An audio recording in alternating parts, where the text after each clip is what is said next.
Shalom from Samaria. I am Maya with an important update. Today marks day 5 of war in Israel. On the first day, which was on Saturday, Israel was invaded from the south, from Gaza, by over 1,000 terrorists. We've all seen the videos from social media, from the news media. I want to give you a little perspective of what is happening for us in Samaria. On Saturday morning, I arrived in synagogue and I began praying when my husband came to get me and tell me that our 19-year-old daughter, who is doing her national service this year at a hospital in Jerusalem, she's actually working in the surgery ward, and she was called in to help out with the situation. Since it was Sabbath, only emergency personnel, security volunteers had their phones on, so news was really just trickling in, but it was all horrific. So we were instructed to stay at home, to go home and stay close to bomb shelters in case rockets were fired. And I was sending my daughter on the road towards Jerusalem, which was being bombed, and on the dangerous roads of Judea and Samaria. When Shabbat was over, we all turned on our phones with great trepidation. Thank God my daughter made it to Jerusalem okay. It was an ordeal of about 4 hours, but she was okay. My other daughter, who lives near Tel Aviv, also is okay, but she spent the entire day in and out of a bomb shelter and has been doing that since then, every single day. But then the news came in, and it's beyond comprehension. So far, 1,200 men, women, and children mercilessly murdered in their homes at a music festival. Their homes were burned. Women were brutally assaulted. Men, women, children, elderly, Holocaust survivors were kidnapped into Gaza. It's beyond comprehension. And there are many injured, over 2,700 of them. It's very hard.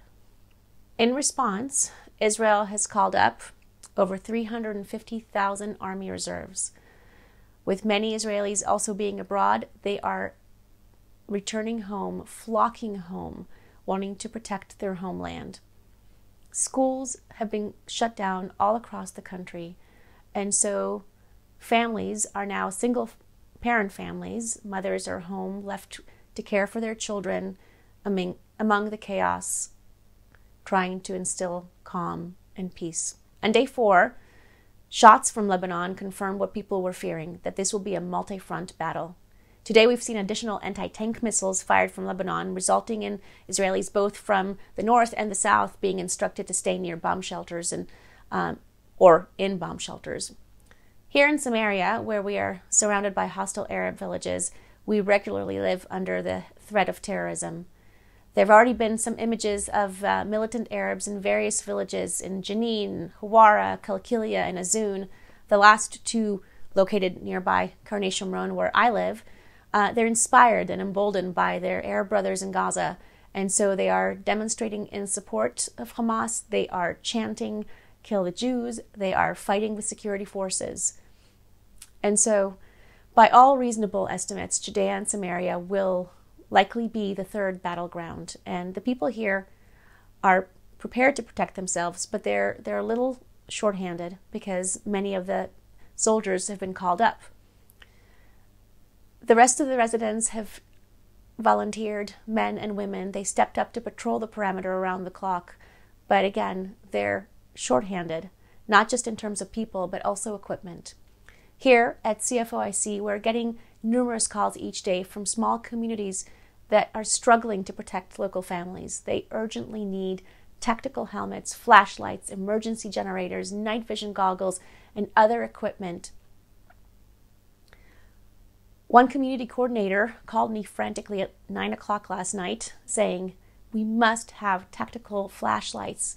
Please let me know if you can help us as soon as possible. They're running out of products at the stores, and we feel like sitting ducks.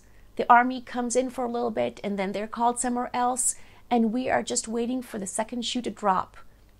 They're waiting for the next wave of violence. But it's not all bleak. We have been commanded to serve God with joy. And amid this chaos, there are lots of heartwarming examples of unity, of charity among the people.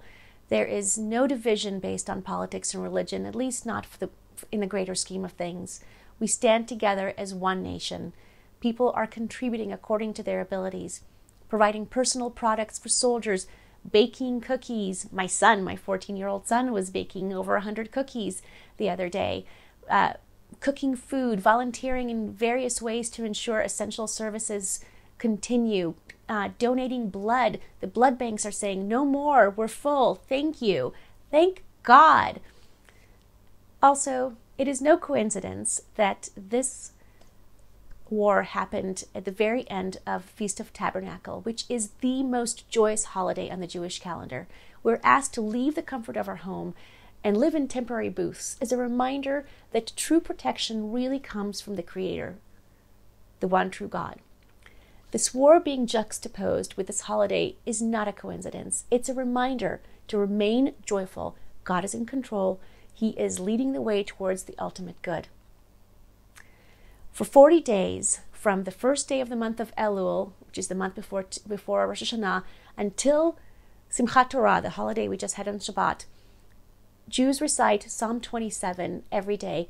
God is my salvation. God is my light and my salvation.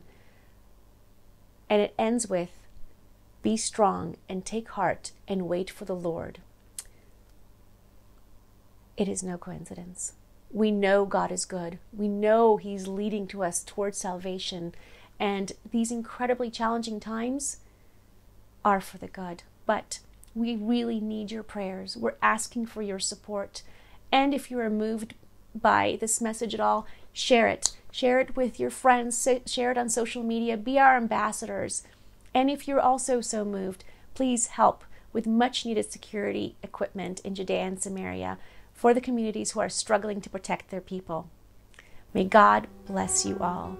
May we all have the privilege of having to witness and have the understanding that what is happening here is actually good.